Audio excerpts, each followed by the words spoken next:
Hello' guys, ভালে আছেনে? যিহে গৰম পৰিছে, ঘৰত থাকিব নোৱাৰা অৱস্থা হৈ গৈছে। তথাপিও নিজৰ কামখিনিতো কৰিবই লাগিব। কেক বনোৱাৰ লগতে ঘৰৰ বাকীবিলাক কামো থাকে, মানে ল'ৰা ছোৱালী স্কুল পঠোৱা, হাজবেণ্ডক পঠোৱা, ঘৰৰ বাকীখিনি কামটো আছেই। সকলো কাম শেষ কৰি মই মোৰ কেকৰ কাম কৰিবলৈ লওঁ সদায়। আজি বাৰু এটাই কেক আছিলে অৰ্ডাৰ। কেকটো একেবাৰে চিম্পুলত ৰাখিম, আপোনালোকে চাই যাওক। পেষ্টটো বনোৱা মোটামুটি হৈয়ে গৈছে। এইখিনিতে এটা কথা কৈ থওঁ, এদিনীয়া বেকিং ক্লাছ এটা হ'ব। তাত ৩-৪টামান কেকৰ ডিজাইন শিকোৱা হ'ব। ক্লাছটো মই মোৰ ঘৰতে কৰিম।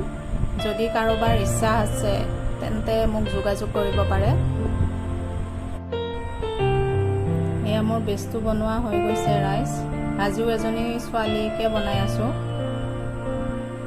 আপোনালোকে চাই যাওক। এটা ষ্টাৰ নজল লৈছোঁ আৰু ছোৱালীজনী এনেকৈ চুলি বনাই গৈছোঁ। আজি কাৰ্লি হেয়াৰ বনাম, ষ্ট্ৰেইট হেয়াৰ নবনাওঁ কিন্তু।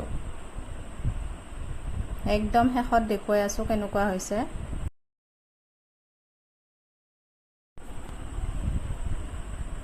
এনেদৰে চকু, মুখ, নাক এইদৰে বনাই ছোৱালীজনী মই শেষ কৰিলোঁ।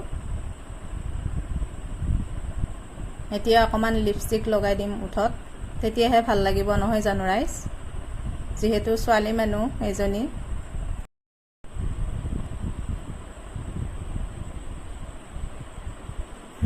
আৰু এয়া হৈছে মোৰ ছোৱালীজনীৰ ফাইনেল লুক। ভিডিঅ'টো শেষলৈ চোৱাৰ বাবে আপোনালোকক অন্তৰেৰে ধন্যবাদ জনাইছোঁ। আজিলৈ ইমানেই।